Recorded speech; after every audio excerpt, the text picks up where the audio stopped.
قرآن مجید میں بھی اللہ تبارک و تعالیٰ نے شراب سے اور نشے کی چیزوں سے واضح الفاظ میں منع فرمایا اور فرمایا کہ یہ شیطان کی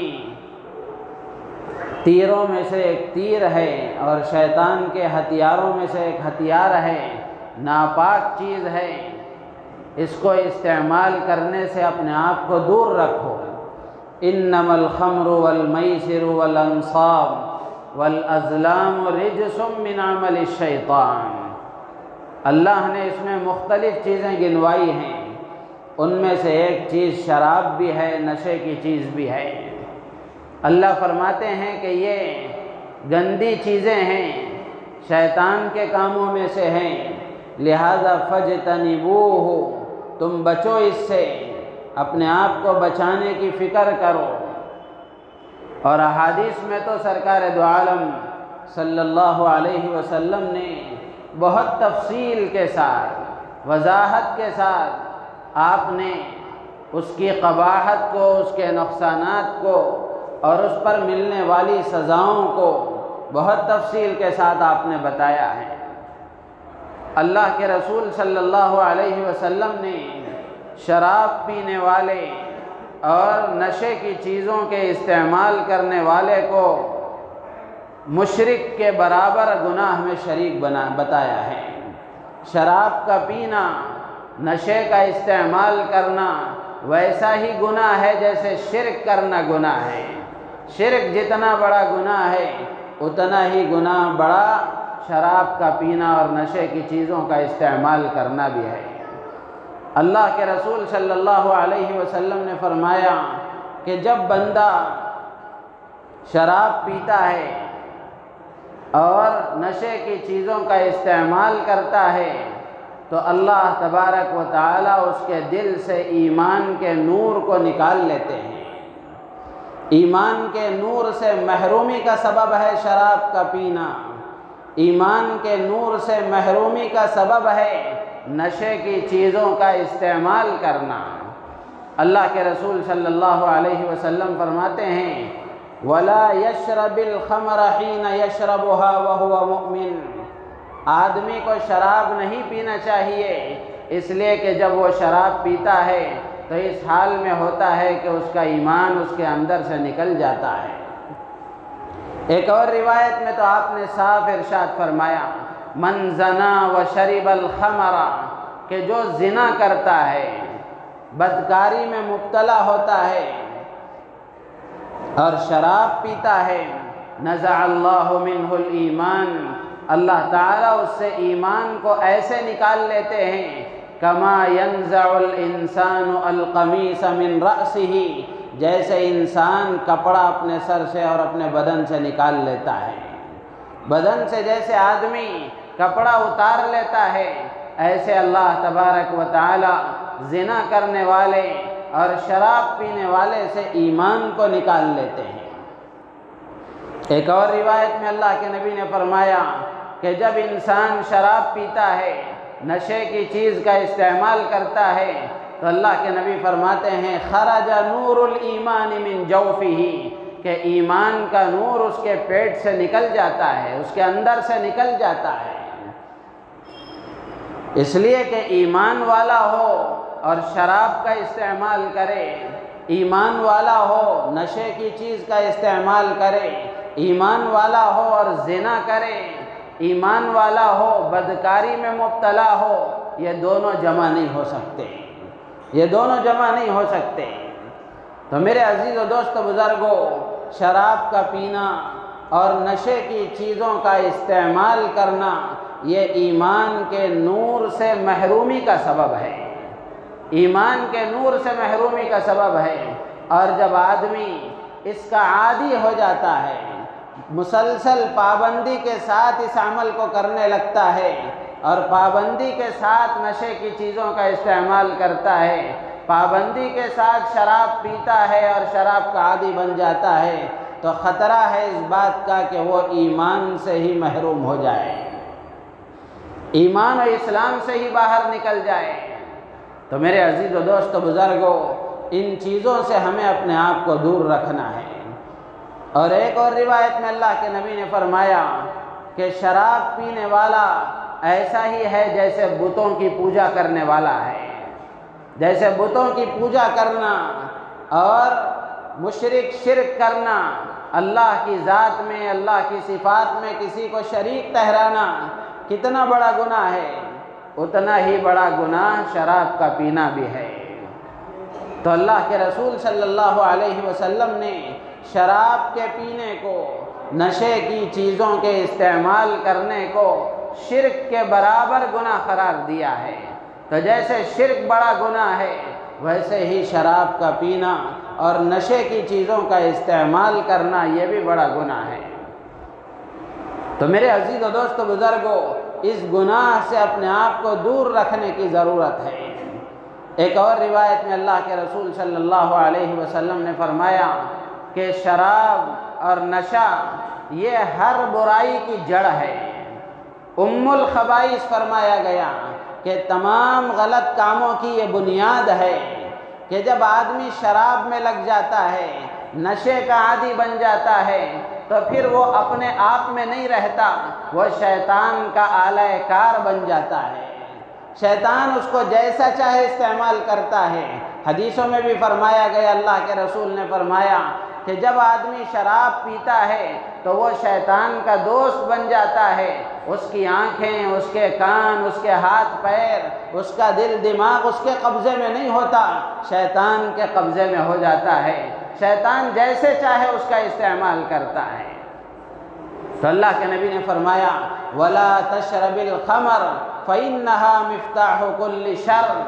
اللہ کے نبی فرماتے ہیں شراب سے اور نشے سے بچ جا، اس لیے کہ یہ ہر برائی کی چابی ہے، ہر برائی کی کنجی ہے۔ اس کو اگر اپنے ہاتھ میں لے لو گے تو پھر ہر برائی کا تالا کھل جائے گا۔ حضرت عثمان غنی رضی اللہ تعالیٰ عنہ فرماتے ہیں اجتنبوا الخمر فإنها ام الخبائث، شراب سے، نشے سے بچو، اس لیے کہ یہ تمام برائیوں کی جڑ ہے۔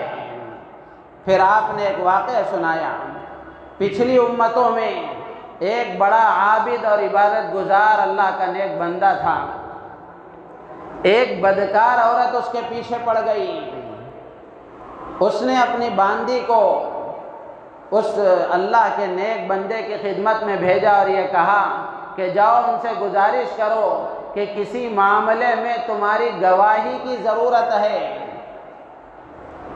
لہذا تم ہمارے یہاں چلے آؤ۔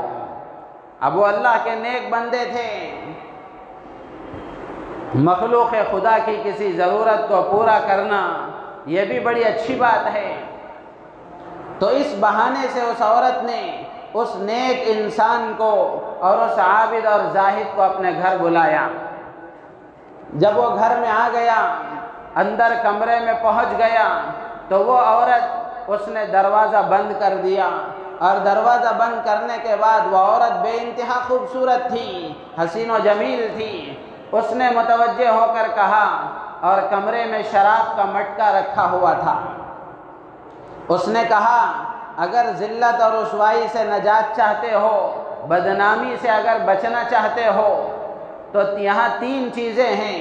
شراب کا مٹکا رکھا ہوا ہے، ایک چھوٹا بچہ وہاں تھا، اس نے کہا کہ 3 کاموں میں سے تمہیں کوئی ایک کام ضرور کرنا ہے، اگر ان 3 کاموں میں سے تم کوئی ایک کام کرو گے تو بدنامی سے بچ سکو گے اور ذلت و رسوائی سے بچ سکو گے، ورنہ معاشرے میں بدنام کر دوں گی۔ وہ 3 چیزیں یہ، یا تو شراب کا مٹکا ہے، شراب پی لو، یا پھر یہ چھوٹا بچہ ہے اس کو قتل کر دو، یا پھر میرے ساتھ زنا کرو۔ یہ 3 آپشن اس نے رکھے۔ اب اس اللہ کے نیک بندے نے سوچا کہ بچے کا قتل کرنا یہ تو بہت بڑا گناہ ہے، لہذا قتل تو نہیں کرنا چاہیے۔ پھر اس نے سوچا زنا کرنا بڑا گناہ ہے، کسی عورت کا جسم ناجائز طریقے سے استعمال کرنا یہ تو بہت بڑا گناہ ہے، لہذا اس نے ان 2 گناہوں کے بنسبت شراب کو ذرا کم خطرناک سمجھ لیا، لہذا اس نے شراب کا ایک مٹکا اٹھا کر، ایک پیالہ اٹھا کر پینے لگا۔ ایک پیالہ پیا اتنا مست ہو گیا کہ پھر دوسرا پیالہ پی لیا، پھر تیسرا پیالہ پی لیا، اسی طرح پیتا چلا گیا، اس کے اوپر نشہ سوار ہو گیا، اب اس کی عقل ٹھکانے پر نہیں رہی، اس نے بچے کو بھی قتل کر دیا اور اس عورت کے ساتھ اس نے منہ بھی کالا کر لیا، زنا میں بھی مبتلا ہو گیا۔ تو میرے عزیز و دوست و بزرگوں، شراب اور نشہ یہ ہر برائی کی جڑ ہے۔ جب آدمی اس میں مبتلا ہو جاتا ہے تو ہر گناہ کا کرنا اس کے لیے آسان ہو جاتا ہے۔ آج جتنی بدکاری اور جتنی بے راہ روی اور جتنی جنسی زیادتیاں اور جتنے زنا کے واقعات پیش آ رہے ہیں، اس کا ایک بڑا سبب یہ نشہ ہے، اس کا ایک بڑا سبب یہ نشہ ہے۔ اسی لیے کہتے ہیں کہ شراب اور نشہ یہ بدکاری کی پہلی سیڑھی ہے۔ جب آدمی اس میں چلا جاتا ہے تو پھر وہ منزل پر پہنچ جاتا ہے۔ میرے عزیز و دوست و بزرگوں، جب آدمی نشہ کرنے لگتا ہے تو اس کی عقل ٹھکانے نہیں ہوتی۔ جیسے میں نے ابھی عرض کیا، اللہ کے نبی نے فرمایا کہ اس کے ہاتھ و پیر، اس کے اعضاء و جوارح، اس کی آنکھیں اور اس کے کان، اس کا دل و دماغ اس کے قبضے میں نہیں رہتا، بلکہ وہ شیطان کا دوست بن جاتا ہے اور شیطان اس کو اپنا اعلیٰ کار بنا لیتا ہے اور جیسا چاہے اس کو استعمال کرنے لگتا ہے۔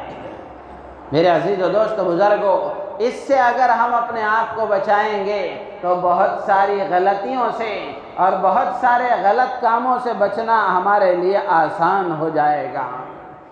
بہت سارے غلط کاموں سے بچنا ہمارے لیے آسان ہو جائے گا۔ آج ہمارے نوجوان، ان کا جسم دیکھیں، ان کا چہرہ دیکھیں، چھوٹی عمر ہے، 17، 18، 20، 25 سال کا نوجوان ہے، لیکن اس کے چہرے پر جھلیاں پڑی ہوئی ہیں، چہرے پر اس کے ہڈیاں نظر آ رہی ہیں اور وہ دبلا پتلا ہوتا چلا جا رہا ہے۔ وجہ یہی ہے کہ وہ غلط کام کی طرف پڑ گیا ہے، غلط راہ پر پڑ گیا ہے، نشے کا عادی ہو گیا ہے۔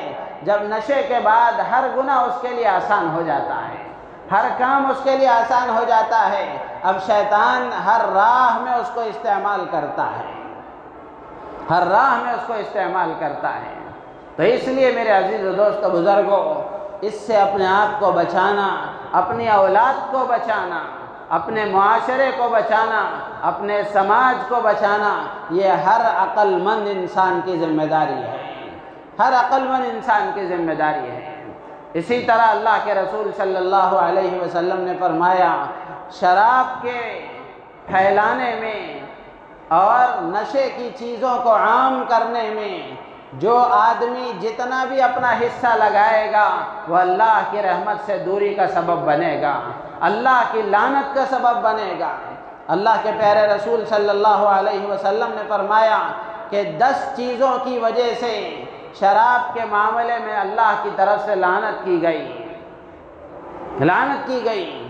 شراب کا بنانے والا، اس کا بیچنے والا، اس کا فروخت کرنے والا، شراب بنانے کے لیے پھلوں کو نچوڑنے والا اور نچوڑنے کی ذمہ داری دینے والا، پینے والا، پلانے والا، ادھر سے لے کر دوسری جگہ کر منتقل کرنے والا، اس کا حساب و کتاب کرنے والا، یہ سب گناہ ہمیں برابر کے شریک ہیں، سب گناہ ہمیں برابر کے شریک ہیں اور اللہ کی لعنت کے مستحق ہیں۔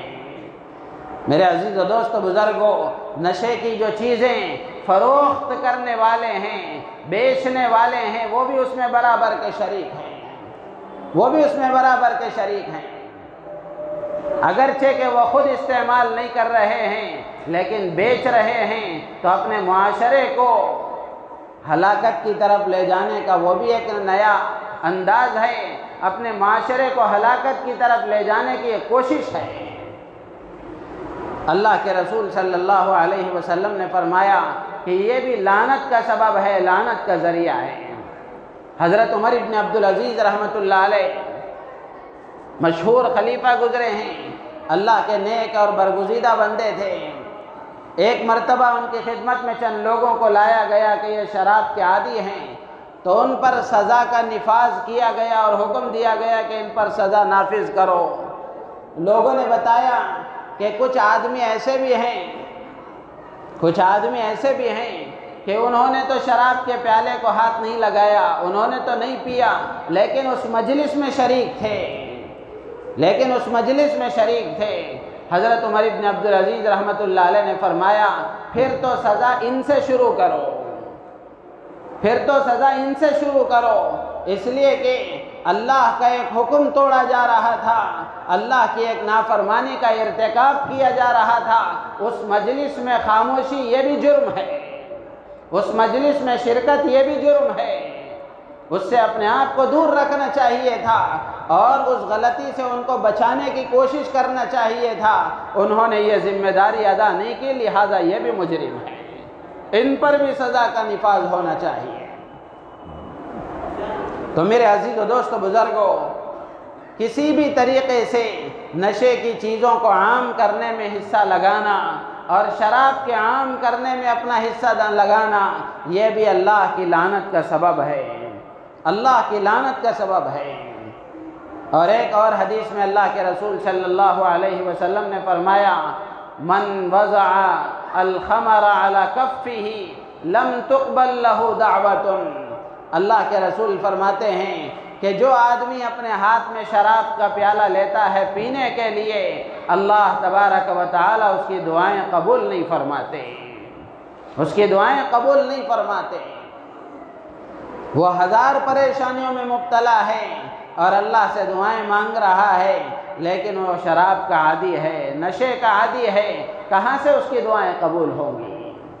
تو میرے عزیز و دوست بزرگوں، یہ ساری اخروی اور یہ سارے دینی نقصانات ہیں، اخروی نقصانات ہیں کہ بندہ اللہ کی رحمت سے دور ہو جاتا ہے، اللہ کی لعنت کا سبب بنتا ہے۔ ایک اور روایت میں اللہ کے رسول صلی اللہ علیہ وسلم نے فرمایا کہ تین آدمی ایسے ہیں جو اللہ کی رحمت سے دور ہیں، ان میں سے اللہ کے نبی نے فرمایا کہ نشے کو استعمال کرنے والا یہ بھی اللہ کی رحمت سے دور ہے۔ ایک اور آدمی اللہ کے رسول نے فرمایا الجنب والسکران والمتزمق بالمخلوق، یہ تین افراد ہیں۔ اللہ کے نبی فرماتے ہیں کہ یہ تین آدمی اللہ کی رحمت سے دور ہیں، ان میں سے پہلا آدمی جان بوجھ کر ناپاک ہے، اس پر غسل فرض ہے تو وہ جان بوجھ کر پاکی حاصل کرنے میں تاخیر کرنے والا، یہ بھی اللہ کی رحمت سے دور ہے۔ ہمارے معاشرے میں یہ بھی عام ہے، غسل اس کے اوپر فرض ہو گیا ہے، ہونا تو یہ چاہیے تھا کہ وہ فوراً پاکی حاصل کر لیتا، یا پھر کم از کم فجر کی نماز کے وقت میں غسل کر کے پاک ہو جاتا، لیکن میرے عزیز و دوست و بزرگوں، مسلمانوں میں فجر کی نماز کا رواج نہیں ہے، جس کی وجہ سے 10 12 2 بجے تک اسی طرح آدمی ناپاک رہتا ہے، اور یہ ناپاکی میں جتنا وقت گزرتا ہے اس میں بہت ساری پریشانیوں کا وہ شکار ہو جاتا ہے، اس وقت میں جو وبا عام ہے کہ فلاں کو جادو ہو گیا، فلاں کو جنات کا اثر ہو گیا، سایہ ہو گیا، ان کے اسباب میں سے ایک سبب یہ بھی ہے کہ جتنی ناپاکی کا وقت ہے، جتنا جلدی آدمی پاک ہو جاتا ہے اتنا اس کے لیے اچھا ہے، جتنی تاخیر کرتا ہے جنات کا حملہ اس پر ہوتا ہے، خبائث اس پر مبتلا ہو جاتے ہیں، شیاطین اس پر حاوی ہو جاتے ہیں۔ عورتوں کا بھی یہی معاملہ ہے، عورتوں کو تو بدرجہ اولا جلد پاک ہو جانا چاہیے، ورنہ ان کے اوپر چونکہ کمزور فطرت کی ہوتی ہیں، جنات اور شیاطین اور خبیث اس پر جلدی اثر کرتے ہیں۔ تو میرے عزیز و دوست بزرگوں، درمیان میں بات آ گئی تو عرض کر دوں، اس وقت میں اکثر لوگ اس کا اظہار کرتے ہیں کہ پتہ نہ ایسا ہو گیا کیا کروں۔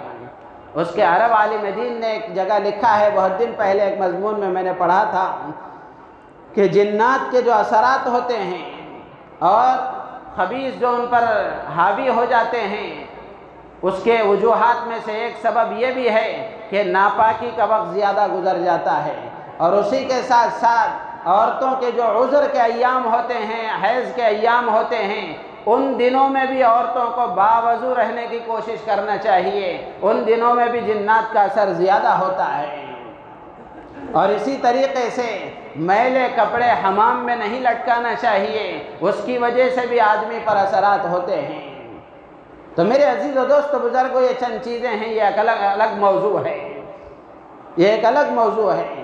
تو پاکی حاصل کرنے میں تاخیر کرنے والا، جان بوجھ کر تاخیر کرنے والا، آپ دیکھیں ناپاک ہے، یہ غسل تو نہیں کرتا، فجر میں 8 بجے اٹھ کر بچے کو اسکول چھوڑ کر آتا پھر سو جاتا ہے ناپاک، غسل کرنے کی اس کو توفیق نہیں ہوتی، اس لیے کہ اس کو دکان کو 11 بجے جانا ہے، وہ آ کر پھر 11 بجے تک سوتا ہے، 11 بجے اٹھ کر غسل کر کے جاتا ہے، اتنا وقت وہ ناپاکی میں گزارتا ہے۔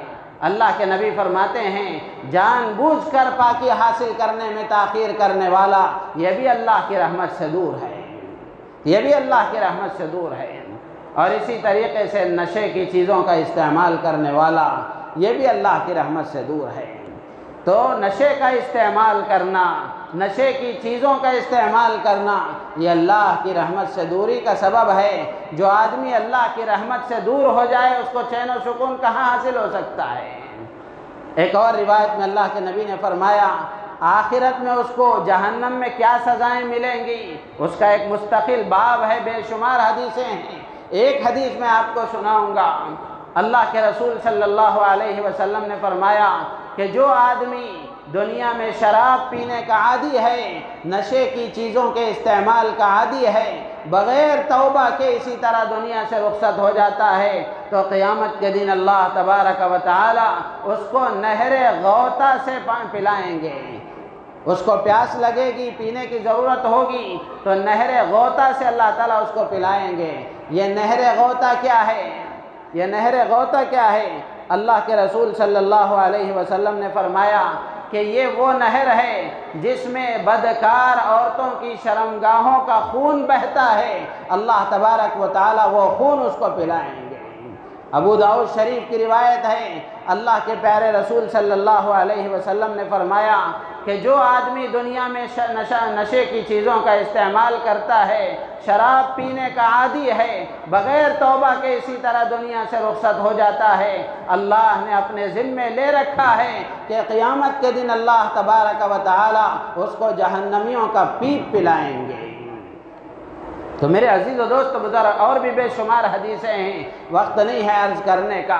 اللہ کے پیارے رسول صلی اللہ علیہ وسلم نے یہ ساری باتیں اسی لیے بتائی ہیں، ہماری ہمدردی کے لیے، ہماری خیر خواہی کے جذبے کے ساتھ آپ نے بتائی ہیں کہ اس غلط کام میں اپنے آپ کو مبتلا مت کرو، ورنہ ہر غلط کام کرنا تمہارے لیے آسان ہو جائے گا، پھر تمہاری دنیا بھی برباد ہو جائے گی اور تمہاری آخرت بھی برباد ہو جائے گی۔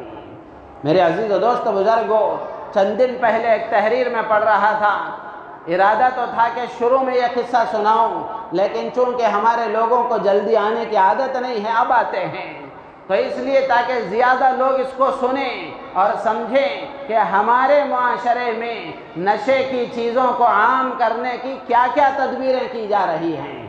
ایک صاحب نے اپنے ساتھ پیش آیا ایک واقعہ لکھا ہے، افسانہ نہیں ہے، پیش آیا واقعہ ہے، اور آپ سنیں گے تو آپ بھی اس کا اقرار کریں گے، اعتراف کریں گے کہ ہاں ایسا ہو رہا ہے۔ وہ صاحب لکھتے ہیں کہ میرے 6 دن سے میرے ایک رشتہ دار کی بیٹی ہسپتال میں ایڈمٹ تھی، 6 دن گزر گئے، چیختی تھی، چلاتی تھی اور کاٹتی تھی، کسی کے قابو میں نہیں آتی تھی۔ میں نے سوچا کہ جا کر عیادت کروں، تو لہذا میں ہسپتال پہنچا، دیکھا کہ اس 12 سال کی لڑکی ہے، اس کے ہاتھ پیر بندھے ہوئے ہیں، ہاتھ پیر بندھے ہوئے ہیں۔ میں نے جا کر ان کے والدین سے معلوم کیا کہ کیا بات ہے، تو ڈاکٹر نے کسی بیماری کا نام بتایا، میرے ذہن سے نکل گیا، ہسٹیریا یا کچھ ایسا نام ہے، اس کو یہ بیماری ہو گئی ہے۔ باپ نے بتایا کہ اس کو سایہ ہو گیا ہے، ماں نے بتایا کہ اس کی پھوپھی نے اس پر جادو کرا دیا ہے۔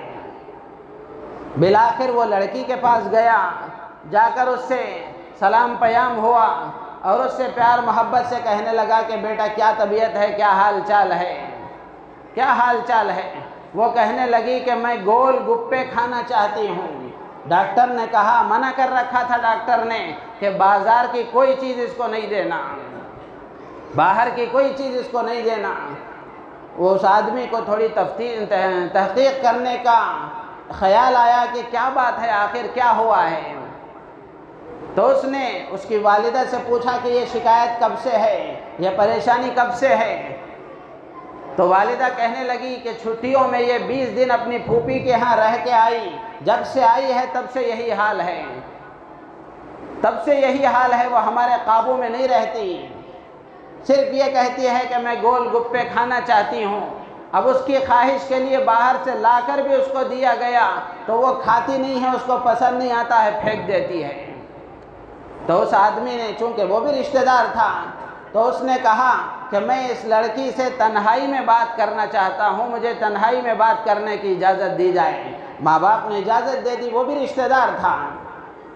تو اس نے اس کے ہاتھ پیر کھولے اور اس کو لے کر ایک الگ جگہ گیا تنہائی میں۔ اس نے اس سے پوچھا کہ بیٹا تم مجھے اپنا دوست سمجھو اور ہمارے درمیان کی بات یہ راز کی بات رہے گی، جو ہو وہ بتا دینا، جو ہو وہ بتا دینا۔ تو وہ کہنے لگی کہ تم اپنی ماں کی قسم کھاؤ کہ کسی کو نہیں بتاؤں گی تو میں تم سے بتاؤں گی۔ تو اس نے کہا کہ ٹھیک ہے تم بتاؤ، یہ بات راز میں رہے گی، کسی سے میں نہیں کہوں گا۔ وہ کہنے لگی کہ چھٹیوں میں اپنی پھوپھی کے یہاں گئی تو میں نے وہاں جانے کے بعد میرا وہ جو پھوپھی کا لڑکا تھا یا کوئی رشتہ دار تھا، اس کے ساتھ وہاں ایک دکان تھا گول گپے کا، وہاں جا کر وہ لے کر کھاتی تھی، بڑی مزیدار تھی۔ اب جب یہاں آئی ہوں، اگرچہ کہ وہ چیز یہاں مجھے ملتی ہے لیکن وہ لذت نہیں ہے، جس کی وجہ سے مجھے ایک بے چینی، ایک بے قراری سی میری طبیعت میں ہے، ایسا لگتا ہے کہ اندر سے کچھ جل سا رہا ہے۔ تو اس نے کہا کہ ٹھیک ہے، اچھی بات ہے۔ تو اس نے اس کی پھوپھی کا نمبر لیا، لے کر وہ پھر وہاں ان کے پاس گیا، وہاں بھی کچھ رشتہ دار جمع تھے۔ اب یہ آدمی وہاں پہنچا تو اس کی خاطر تواضع ہوئی، اس کے ساتھ مہمان سا معاملہ ہوا، اس کی عزت کی گئی، خاطر تواضع کی گئی۔ اس نے اس پھوپھی کے لڑکے سے کہا کہ چلو دونوں بازار چلتے ہیں۔ بازار گئے دونوں۔ پھر اس نے اس بچی کے حوالے سے کہا کہ یہاں گول گپے بہت اچھے ملتے ہیں، چلو وہاں ہم بھی کھا لیں گے۔ تو بالآخر وہ پھوپھی کا لڑکا ان کو لے کر بازار میں اس دکان پر گیا۔ وہاں جانے کے بعد میں انہوں نے کھایا، وہ بھی کھایا، یہ بھی کھائے، لے کر بہت مزیدار تھی۔ انہوں نے اس کو تھوڑے سے پیک بھی کر لیے کہ اس بچی کو دے دیں گے۔ لے کر واپس آئے اور وہاں ان رشتہ داروں سے مل کر ان سے ملاقات کر کے پھر وہ نکل کر دوسرے شہر کو آنا تھا تو وہ یہاں آ گئے۔ آتے آتے انہوں نے ان میں سے ایک پیس اپنے ایک دوست کے لیب میں دے دی کہ اس کو ٹیسٹ کرو اس میں کیا ہے۔ اور اسی طریقے سے نشے کی چیزوں کے ٹیسٹنگ کے لیے جو ادارہ ہوتا ہے، انہوں نے ایک پیس اس میں بھی دے دی کہ اس کو چیک کرو اس میں کیا ہے۔ وہ آ گئے یہاں۔ دوسرے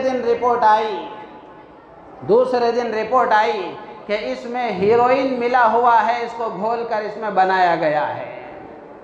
میرے عزیز و دوست و بزرگوں، جب اس آدمی نے یہ رپورٹ پڑھی تو پیر تلے زمین سرک گئی کہ آخر یہ کیا ہے۔ تو اس نے تبصرہ کرتے ہوئے اس کے نیچے لکھا ہے کہ آج ہمارے معاشرے میں کالجوں کے پاس، اسکولوں کے پاس، کمپنیوں کے پاس، فیکٹریوں کے پاس جو تھوڑے بہت چٹپٹی چیزوں کی دکانیں ہوتی ہیں، جوس کی دکانیں ہوتی ہیں، وہاں باقاعدہ نشے کی چیزوں کا استعمال کر کے ان چیزوں کو کھلایا جاتا ہے، پلایا جاتا ہے۔ میرے عزیز و دوست و بزرگوں، اپنے بچوں کی اس حوالے سے بھی نگرانی کرنے کی ضرورت ہے اور ان کو آگاہ کرنا چاہیے، بتانا چاہیے کہ باہر کی کوئی چیز نہ کھائیں۔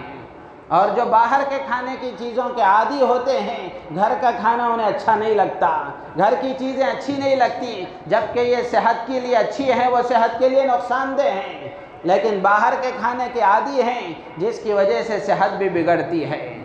تو میرے عزیز و دوست بزرگوں، اس طرح پوری طریقے سے باقاعدہ ایک مہم کے طور پر یہ چلایا جا رہا ہے۔ اس لیے اپنے بچوں کی، اپنی بچیوں کی بہت فکر کرنے کی ضرورت ہے اور بہت احتیاط سے ان کو اس بات کی تاکید کی جائے کہ وہ کھانے پینے کی چیزیں بھی اپنے محلے سے لے کر جائیں، اپنے گھر سے لے کر جائیں، تاکہ ان کو وہاں کھانے پینے میں سہولت ہو۔ تو میرے عزیز و دوست بزرگوں، نشے کے یہ نقصانات اور اللہ کی طرف سے یہ عذاب اور سزا کی یہ جو باتیں سرکار دو عالم صلی اللہ علیہ وسلم نے ارشاد فرمائی ہیں، تو اس سے ہمیں اندازہ ہوتا ہے اور معلوم ہونا چاہیے کہ یہ کتنا غلط کام ہے اور کتنی اللہ کی بڑی نافرمانی ہے۔ اس سے اگر ہم اپنے آپ کو بچائیں گے تو اللہ تبارک و تعالی ہمارے لیے دنیا کی زندگی بھی آسان کر دیں گے، یہاں بھی چین و سکون سے گزرے گی، اور آخرت کی ابدی پریشانیوں سے بھی ہم نجات پا جائیں گے۔ تو علماء نے لکھا ہے کہ اس غلط چیز کو روکنے کے لیے کیا تدبیریں اختیار کرنی چاہیے، مختصر طور پر عرض کر دیتا ہوں، وقت بالکل ختم کے قریب ہے۔ ان میں سب سے پہلی چیز یہ ہے کہ ہم اپنے اندر اللہ کا خوف پیدا کریں، اپنے ایمانی جذبات کو بیدار کرنے کی کوشش کریں، اس لیے کہ اللہ کا ڈر اور خوف ہی وہ چیز ہے جو آدمی کو گناہ سے بچاتا ہے، ورنہ کوئی چیز نہیں ہے جو آدمی کو گناہ سے بچا سکے۔ اللہ کا ڈر اور خوف پیدا کریں، اور اسی طریقے سے اپنے گھروں میں دینی اور اخلاقی تربیت کا انتظام کریں۔ یہ دوسری چیز ہے، یہ ماں باپ کے کرنے کا کام ہے کہ ماں باپ اپنے بچوں کی فکر کریں، اور اسی طریقے سے معاشرے میں ایک مہم کے طور پر، ایک تحریک کے طور پر یہ چلنا چاہیے کہ مسلم معاشرے کا ہر مرد اور ہر عورت، ہر بچہ، ہر چھوٹا بڑا قرآنی تعلیم سے آراستہ ہو، قرآنی تعلیم اور شریعت کی ہدایات سے واقف ہو، قرآنی تعلیم میں جو لگا ہوا رہے گا۔ آپ دیکھ لیں، جو نوجوان مسجد میں نماز کے لیے پابندی سے آتا ہے، قرآن پڑھنے کا عادی ہے، کسی عالم دین سے اس کے ربط ہیں، اللہ کی ذات سے امید ہے کہ وہ غلط کام میں نہیں پڑے گا، وہ غلط کام میں نہیں جائے گا۔ تو اس لیے قرآنی تعلیم اپنے بچوں کو دینے کی فکر کریں۔ نوجوان ہیں، بڑی عمر کے ہیں، وہ بھی اس بات کی کوشش کریں کہ مسجد کے ساتھ ہمارا تعلق ہو، اور یہاں آ کر ہم کچھ وقت فارغ کر کے روزانہ ہمارے 24 گھنٹے میں قرآن کے سیکھنے سکھانے کا مزاج ہو، اور دین کے معلوم کرنے، دینی مسائل اور دینی معلومات کے حاصل کرنے کا جذبہ بھی ہمارے اندر ہو۔ اور اسی طریقے سے جو بیکاری اور بے روزگاری ہے، اس کو ختم کرنے کی کوشش کی جائے۔ بچہ کام کو جاتا ہے، یا اسکول کو جاتا ہے، کالج کو جاتا ہے، واپس آنے کے بعد جتنا اس کا وقت ہے، اس وقت میں بھی اس کو مشغول رکھا جائے، کسی نہ کسی کام میں، مفید کام میں اس کو لگایا جائے، اس لیے کہ بیکاری ہزار آفت ہے، اور بیکار رہنے والا خالی ذہن شیطان کی محنت کا میدان ہوتا ہے، اس لیے بیکاری سے دور رکھنے کی ضرورت ہے۔ اور اسی طریقے سے ایک تدبیر یہ ہے کہ اپنے بچوں بچیوں کی غلط صحبتوں سے بچائیں، غلط صحبتوں سے حفاظت کریں، غلط دوست و احباب سے ملنے سے ان کو دور رکھیں۔ اہل علم کے، اسلاف کے مواعظ میں ہے یہ بات کہ نیک لوگوں کی صحبت آدمی کے دل میں نیکی کے جذبات پیدا کرتی ہے، نیکی پیدا کرتی ہے، نیکی کی تمنا پیدا کرتی ہے۔ آج ہم دیکھ لیں، جو نوجوان آوارہ قسم کے ہیں اور ان غلط کاموں میں پڑے ہوئے ہیں، وہ کسی عالم دین سے ملنے کے لیے تیار نہیں ہوتے، وہ کسی اچھی مجلس میں آنے کے لیے تیار نہیں ہوتے، کوئی اچھی بات سننے کے لیے تیار نہیں ہوتے۔ وہ ان کا قصور نہیں ہے، وہ اس غلط کام میں جس میں مبتلا ہو گئے ہیں، اس غلط کام کا یہ اثر ہوتا ہے۔ تو اس لیے اچھی صحبتوں کا انتظام کریں۔ اور ایک ضروری بات یہ ہے کہ جو محلے کے ذمہ دار ہوتے ہیں، ذمہ دار افراد ہوتے ہیں، ان کی یہ ذمہ داری بنتی ہے، بڑوں کی یہ ذمہ داری بنتی ہے کہ وہ اپنے محلے پر نظر رکھیں اور نوجوانوں کی فکر کریں، خاص طور سے رات کے اوقات میں، اندھیرے میں نوجوان گھر کے باہر نہ رہیں، گھر کے باہر نہ رہیں۔ آپ دیکھ لیں، رات میں کسی بھی وقت آپ محلے میں چلے جائیں، آپ کو کوئی نہ کوئی باہر بیٹھا ہوا ملتا ہے۔ اللہ نے رات سونے کے لیے بنائی ہے، آرام کے لیے بنائی ہے، اس میں آرام کیے بغیر دن بھر سوتے ہیں، یہ خدا کی فطرت سے بغاوت ہے۔ اللہ نے رات آرام کے لیے بنائی اور دن کمانے کے لیے، محنت کے لیے بنایا ہے۔ اس کا اللہ کے بنائے ہوئے نظام میں اگر ہم تبدیلی کریں گے تو پریشان ہوں گے، اس نظام میں اگر تبدیلی کریں گے تو پریشان ہوں گے۔ تو اس لیے اس کا ہم اہتمام کریں۔ آخر میں ایک بات عرض کر کے میں اپنی بات ختم کرتا ہوں۔ چونکہ ربیع الاول کا مہینہ شروع ہو گیا ہے، یہ مضمون تھا، اس لیے میں نے سیرت کے متعلق کچھ عرض نہیں کیا، اگلی جمعہ انشاءاللہ عرض کیا جائے گا۔ ربیع الاول کے مہینے کو سرکار دو عالم صلی اللہ علیہ وسلم کے ساتھ خاص مناسبت ہے، خاص مناسبت ہے، آپ کی حیات اور آپ کی زندگی کے ساتھ خاص مناسبت ہے۔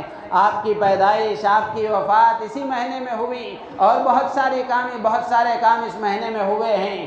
تو اس لیے مسلمانوں کو اس مہینے میں ایک جذبہ ہوتا ہے کہ ہم حضور کی زندگی کو سنیں، معلوم کریں۔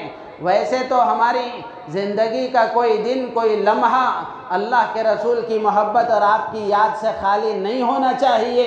حقیقی محبت کا یہی تقاضا ہے، حقیقی محبت کا تقاضا تو یہی ہے کہ ہر لمحہ اللہ کے نبی کی یاد ہمارے دلوں میں بسی رہے، ہر لمحہ اللہ کی محبت سے ہمارا دل آباد رہے۔